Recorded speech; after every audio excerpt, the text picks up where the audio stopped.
This is a Monday evening where I am. This is African Uncensored, and we're going to be talking about the recent unemployment that has plummeted to 33% in Nigeria. And I have two guests with me today. I'll let them go ahead and introduce themselves. So go ahead, Mr. Ada. Thank you so much, Lexi, for hosting us today. My name is Magaji Ada Innocent, and everyone knows me. I'm a Pan-Africanist, an advocate of African. So a Pan-African is a Pan-African a political Pan-Africanism, economic Pan-Africanism, sociocultural Pan-Africanism. Thank you for hosting us today. Thank you. My name is Boludifa Luwadele, the village boy. I'm an accountant and a policy analyst. Thank you for having me. Yes, welcome. Thank you so much, Adamagaji. As we know, he has Nigeria, Africa as a whole, as a continent, and he's a very concerned citizen, as well as Mr. Bolu Atife. So let's get right into it. Hi, viewers, wherever you're tuning in from. We would love your comments, your feedback, and any words of encouragement. Right. So again, I'm Beautiful Flower, and I'm Nigerian, if that's any. But anyways, we'll go right into it. This is an informal, formal discussion. I don't think anyone of us is an expert. We're just concerned citizens, global citizens at this point, if I may say.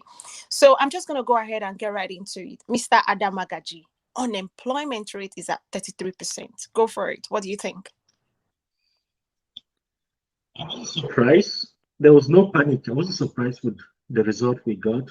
Already there is COVID, and we had a very turbulent time for in fact, every economy around the world in recession. So the Nigerian issue wasn't surprising to me when I saw the result came out. I wasn't shocked. I wasn't surprised at all. But I was only worried about the outcome, the consequences of the unemployment as it's increasing. I was only worried because what would be the result? People that are idle, what would they do? Parents that cannot make money to feed their kids, what would they do? So I was also worried about the issue of banditry and how the unemployment is related to banditry. That was what I thought when I first saw the figure. Thank you so much for that. Mr. Bolu Atife, we will be interested in your thoughts. The name is Bolutife, and the Mr. is actually Oluwadele. Bolutife is a name you call me. Call me village boy, to avoid confusion. Yeah, well, I'm a man of figure, I could say, as a general accountant. The first thing is we talk about how complete is the statement, the percentage. This basically saying that 1 in every 3 Nigerians is unemployed. It is frightening, but it should not be too surprising because one, there are no opportunities. Opportunities are shrinking. People are staying longer than necessary at work and in the office. People don't want to vacate office. And our manufacturing aspect has collapsed. The only thing that we seem to be holding on to, which is even at its rudimentary, the agriculture. The issue of banditry has dealt a very terrible blow to our agri. So with all these myriad of problems, then COVID happens, as Magaji said. Are we surprised that we are getting this figure? I would rather want to believe that the figure is higher than that. Okay. Wow. So, we're talking about ethics when it comes to the Nigeria Bureau, Nigeria Labor Statistics. I've forgotten. I can't even speak. I apologize if I butchered your federal organization. But we know we have, a federal parastatals that deals with statistics. So I'm going to throw that question back to you. Are you saying that 33% is something they wanted to use to pacify the public, and that's not the actual figure right now? Well, like I said, by my training, I understand the concept of incomplete record. And incomplete record in the sense that how do they come about? Do they go throughout the length and breadth of Nigeria? Do they get into the rural areas? So then also, when you begin to look at the concept of a graduate, the master holder that is a hairdresser or that is a tailor, do we consider all those one as employment? So when you also bring the issue of other employment, or irregular, there's also the irregular employment there too. All graduates that are doing security job, not that there's problem of dignity of labor, but the treatment, the kind of wage they give to them, when you pay graduate almost about what you pay an high school leaver. So you don't consider those one to be employment. When you bring all this shit together, and the fact that I can't beat my chest that I'm not deriding the Bureau of Statistics, that I'm sure they themselves cannot beat their chest that this record is complete record of the situation. Thank you so much for your response. Mr. Ada, go ahead. Well, it seems as if the village boy is casting some doubt on the figure, but I think it's far much more than that, than what they are actually releasing. Because when you see the condition of Nigeria, the informal sector, for example, that he alluded to, I also think that there are a lot of people, the people that are doing Akamu by the street side, those ones are not considered. I don't think those ones are actually counted into these statistics, but I think it's the informal sector contribute hugely to what the government is actually saying. Probably, maybe they just counted how many numbers of graduates out of the school. I don't know how they came up with that, but I actually think with what we are seeing in Nigeria, the situation is very, very, very, very bad. Thank you so much for that. National Bureau of Statistics. Yes, that's the federal parastatals we've been referring to, guys. I like to, deal practically again with numbers, right? So we have about 15 years old to 24 years old Nigerians. About 53.4% of them have no job, no form of employment at all, zero job. This is a country that has about 70% of its population between the ages of 19 and 35. And this is a huge workforce. This is a huge labor force that we make use of, right? So again, my question is, I know, of course 2020 was challenging all over the world, right? So maybe we can use that as sort of to by that, well, the whole world has been struggling, they've been shut down everywhere. So but then in the past 4 5 years there's been a decline, right, in Nigeria specifically, as what I'm discussing right now. So I guess my question is, when you talk about unemployment and the recent insecurity that has been going on in Nigeria, Mr. Ada, I want you to use your expertise and the fact that you're from a state in that region. What would you say to that? I have a very personal experience when I was farming with my father in Nasarawa State. We had a farm, we were farming rice, corn, and beans, and yams, and all sorts of things. So it's interesting because I had personal encounter with the Fulanis. I have my leg, I have mark of a cut from fighting them because they were invading my farm. But if you ask me today how I feel about the Fulani, I don't feel any hatred towards them. I just feel love because I see people who are affected by climate change and other stuff. So why am I referring to Fulani immediately as you ask me this question is because them too, they are actually affected by the rate of the unemployment that we're seeing. A lot of them are gone. They are no more, they don't have cows to rear because, and that's the only lifestyle they understand. They are nomads. They only understand, rearing and farming and selling their chickens and goat. But when they lose all their properties, that is their wealth, that is inheritance.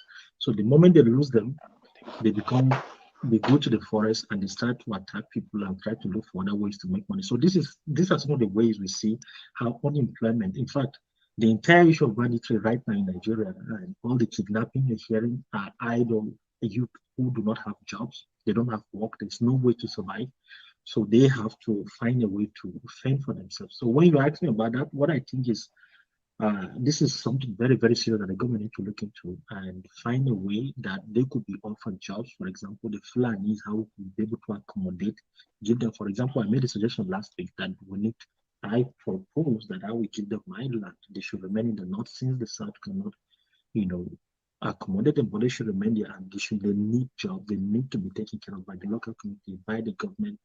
And that is how we can curb this issue of kidnapping and banditry, all these things. That's what we can do.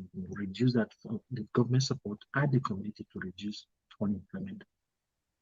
Thank you so much, sir. The village boy, your turn. When you look at unemployment, it's even more complicated than we are asking, than we are thinking. For instance, let us go to fundamental things. You mentioned the age gap between 24 and 35, right? Now, our education has suffered serious setback. In the last 1 year, ASU has been out of school more than they have been in the school. So, and this then when you add that to the K infrastructure, we don't have infrastructure. When you look at, just take a walk around the Keja industrial area, go to Bodija industrial area those days, go to Sagai, they call it in Kano, go to Kakuri in Kaduna, you will see that almost all businesses that can generate mass employment have been closed. There is little to which government can employ. I mean, government is even overblown already anyway because of undue patronages and all that. So when you don't see all this formal sector, I mean, imagine I think it was one of Dunlop and Michelin. They closed shop in Nigeria and they relocated to Ghana. Meanwhile, Nigeria is still the consumer of their goods. Yes, Michelin is now in Ghana. It's no longer in Nigeria. So when you look at all these things, because the infrastructure is terrible, there's the issue of multiple taxation. There are a lot of problems confronting the society. That so much that most industrial hubs are in shambles. All the textile industries are literally closed down. So when you look at all these number of businesses we have lost over the years, so how will unemployment not escalate? So how much can the government do? Now, I can trace our problem back to 1988 when we liberalized our economy during SAP, Structural Adjustment Program, where it became everybody come inside. All goods, all kind of goods were dumped on us. And again, because we don't even have the capacity even to compete with the world. So we are not producing anything, we are just consuming. So when we are not producing, how do you have gainful employment? So buying and selling, what you are, yes, the buy and selling sector has its employ few ones, but it's not the same thing as uh, you know manufacturing. When you are producing, there are a lot of other allied industries that come into it. Even in construction, when there's money and there's much construction, you will see that apart from the masons, the carpenters, you will even see the Okada will be taking a labor to site. You will see the woman who is coming with her zobo to sell zobo. You will see the woman who is selling rice and beans in the morning. You will see all kind of businesses springing up. But when all these things are no longer there, what happened? People have no job, they have nothing to do. And no, we are just consuming, we are not producing. Until we get our production back, the situation may not improve. I agree with you. I read the recent article where the European Union, sort of reported Nigeria to WTO. Sort of like we need. I feel like instead of bringing milk, I think we can produce. Right, we can produce. We can be the consumer of our own goods, right? But again, it depends on who is signing these contracts, who is signing all these treaties. But quickly, I want to turn our attention to something that I think is major, right? Our current administration came in, for the second time in 2019. But before then, in the past 5 years, right, unemployment rate went down, right? Even our unemployment rates just keep going down. So this is before pandemic, right? And by 2050, Nigeria has been, again forecasted to be the third most populous country in the world, right? We not in a fast aging population.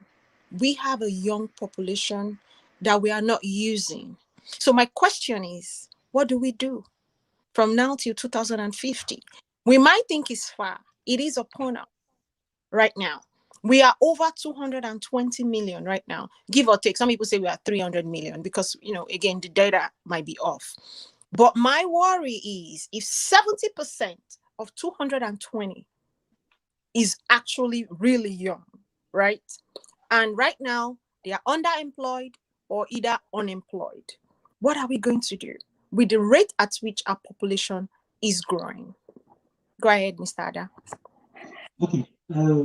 Before now, Village Boy made a very salient point that I would like to capitalize on it. I want us to listen carefully to what he said. He spoke about government policy pushing, investors outside. And then he also spoke about local manufacturing. These are some, in fact, this is one of the biggest thing the government need to look into. I saw a colleague of mine, a very brilliant writer, journalist, young, vibrant, enthusiastic guy today on Facebook. He wrote a very brilliant, well-polished articles. And when I read it, I smiled because Konja Iweala came to Nigeria a few weeks ago. That was last week. She made similar statement. She told Nigeria to liberalize their market. This friend of mine, who happens to be a participant in the economy, he knows very well what economy means. He also is an advocate of liberalization.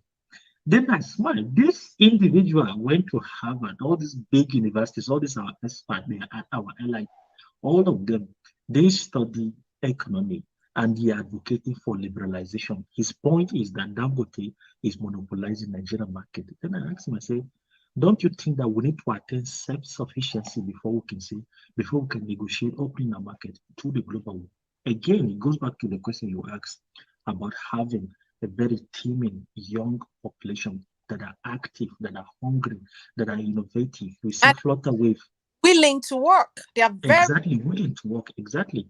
Look at Flutterwave recently collab with PayPal and the federal government today. Yes, yes, I don't know, they are estimated about how many one. million, they got 25 million investment. So we have that teaming population that is coming of this youth, and they need to be accommodated into the system. If not, we end up with big time crime. So going back to what my friend wrote, this is a brilliant journalist. He knows the economy very well. Konja Iweala is proposing the same thing, and I started looking at her, saying, is this woman, is she really interested in the progress of Nigeria? Because the more we import, we're offering jobs to other people in their city. We keep consuming, we're not producing anything, which doesn't make any sense to me. And we can only support our local industry. When the government shut down importation of other food and say, oh yeah, local farmers, they say, oh, if they shut importation, food price is going to go higher. But that is, as food price is going higher, it's giving incentive to local farmers to say, okay, if I produce this, people are going to eat it. So what we need are people who are motivated to go into massive production to the extent that we have excess in demand, excess in supply, and then the price might be able to stabilize or maybe crash probably. But we need that. We need that local manufacturing to keep jobs, to keep food security, food self-sufficiency, and to keep people employed. And that is what we need for our youth. So I'm emphasizing on the point Village Boy made about that we need local manufacturing at any cost. It doesn't matter. We can't open a market. We can't compete with the world. Some countries, they are self-sufficient, but they are producing excess, and it's their excess that they're exporting into Nigeria. We can't afford to let that continue to happen.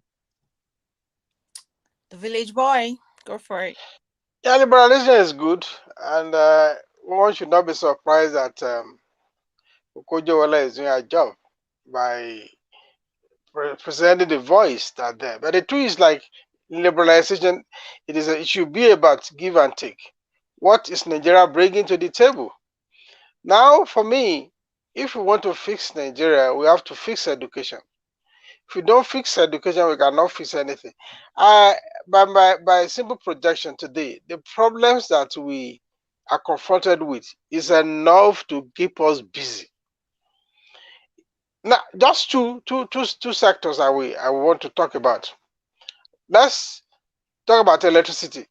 today I've written Premier Times that we are advocated for modular alternatives.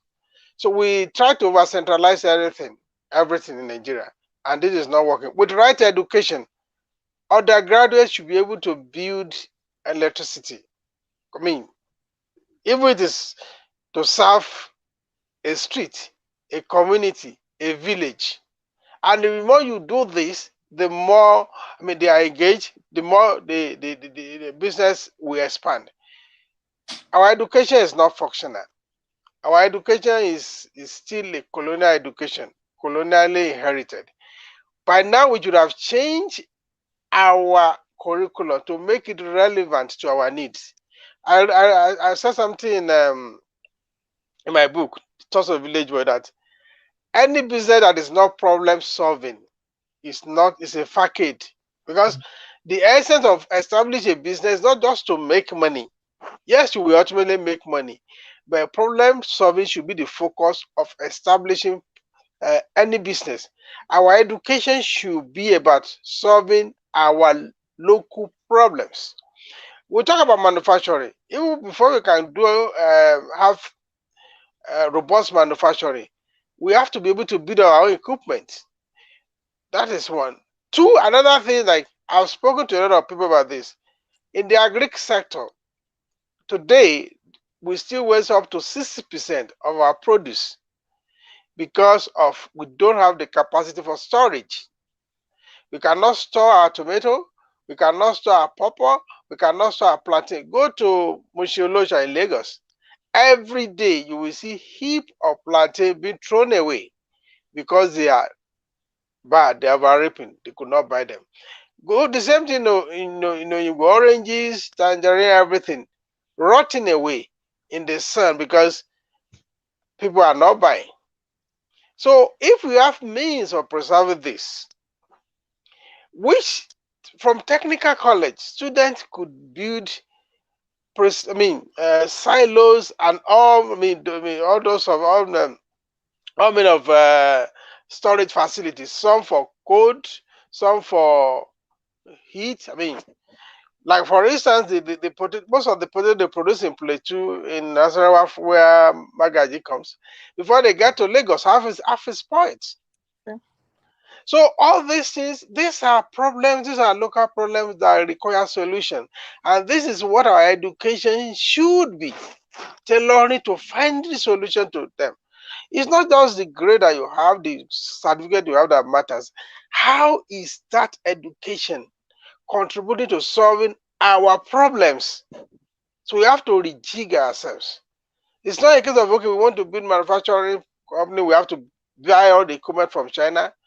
Well, there may be we can do that to bridge the gap in the short term, but we should also begin to think of how we can make our education very robust. Then we can also have how we can maximize the yield in our farm by creating agro-allied industry, which at this age we should not be selling raw cocoa to the world. We should be making our own chocolate. We should be selling our own chocolate. I should not be, when I'm traveling to Nigeria, I branch at Amsterdam and I buy a box of chocolate. The cocoa that is produced in my father's farm. So there are a lot of things we have to get serious about. Liberalization is good, but we should be able to bring something to the table. Thank you so much for that. Any other thoughts, Mr. Ada? I absolutely agree with him. Our educational system is really, really outdated already, and there was a time I wrote an article urging that our school curriculum need to be updated. I say that vloggers, mass communication students need to know how to use social media to vlog. The way we are using, the way we are communicating right now, using different platforms, YouTube and other stuff, vlogging and newscasting. This is what mass communication students need to be learning in the university. But you will never see them being taught all these things.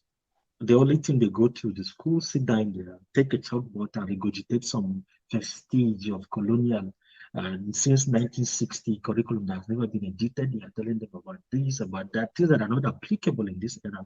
So I agree with him, with Mr. Bolitify that we need to update our this thing. There was a guy that came, a Nigerian that schooled in the UK. He went back. I think his name is Jerry Mano. You can find him on Facebook, on YouTube. He's all over the news now. Like, he's fabricating different machineries for that you can push manually, and it will help you to plant seed. He's fabricating machineries that will peel your maize. This is what our engineers are supposed to be producing. You know, our education system is supposed to produce people who are productive in the society, not people who, I don't know, end up, becoming pastors or just end up in church and other stuff instead of being productive. Yeah, I agree with you, and I do think the Nigerian youth, as we know, they make do. I mean, they make a mountain out of a mole. This is in a positive light, anyway. But what I'm trying to say is, you can see our young people, even with Bitcoin, right, trying to make sure they do the right thing with this surge in technology. Even some of them have YouTube channels. They get together. They come up with a lot of software development and all. Again, I think we have a productive young population. I do think so. I don't know if we have the environment that will help them thrive. I think that is one thing that our government can, annex, if I may say, because we do have young people who are willing to work. They are, but sometimes there are no incentives. They get bad jobs, right? And sometimes, even if they get this job, they are so underpaid, they cannot even leave, right? They most of the time, all they spend it on is on transportation. For those who are in Lagos, anyway, I can speak to that. By the time you spend 4 5 hours, just in traffic, to and fro from work, you're tired, right? A creative person cannot create in that kind of stressful environment, right? Even if we talk about our engineering department, I just think personally that for you to draw out anything, you have to invest, right? We have to invest in our young people. We'll be rounding up soon. Thank you so much for coming. Any last thoughts, any last opinion, or suggestion? Mr. Bolutife, please go ahead, sir. Yeah, our youths, there are many, they are teeming population, but they are not equipped to even the few ones that are creative, they are very negligible. You are on your laptop, you are doing something, the next thing you hear up NEPA or NEPA bring light and they bring it, they can even blow up your system. So in such an environment, it's like everything is so frustrating. So now, how do we make this teamy probably beyond their age? How could we make them productive? You need the fast one. We have to fix our electricity by ourselves. We don't need the cement of this one to fix our electricity. We have to develop means of fixing our electricity. We have to give this guy qualitative education. Now they say, I think they teach entrepreneurship. What do they teach? They teach basically the buying and selling. Now you look, okay, you see, I was having interaction with somebody on Facebook earlier on today. Say that UAC, can you imagine the number of employee that UAC were engaging? Today, almost all the businesses have collapsed. Only their research is remaining. The arm producing gala, producing water, producing all this. Almost all of them are gone. And the same thing with most companies. So when you have this youth and you are not giving them the right education, you are not giving them the right tool, they don't have electricity. Somebody wants to establish a barbing shop, barber shop or what they call it. Instead of him to just go to the shop to buy clipper and get a place, he first think of how to acquire a generator. So that you have to save or whatever do before you could even the frustration of, okay, how do I power this business is enough to discourage him. And the next thing you see the guy riding Okada or Kakemaru, what do they call it? Tricycle. Because you cannot, even to be an entrepreneur is very difficult. So we have these people, but we have to equip them. We have to give them right education. We have to give them the right tools. Nigerian youth can turn things to wonders if they have the right tools, but we are not giving them the right tools. Mr. Ada, any last thoughts as we round up? Thank you so much. I think we have said it all. And thank you for hosting us. Thank you so much. This is your platform. And Yeah. you guys, thank you so much for watching along with us. Again, post your comments, any suggestions. We would hold so many topics and just discuss. Again, this is formal. We're just concerned citizens of Nigeria, tackling one issue at a time. Thank you so much and have a good evening. Thank you. Bye. No.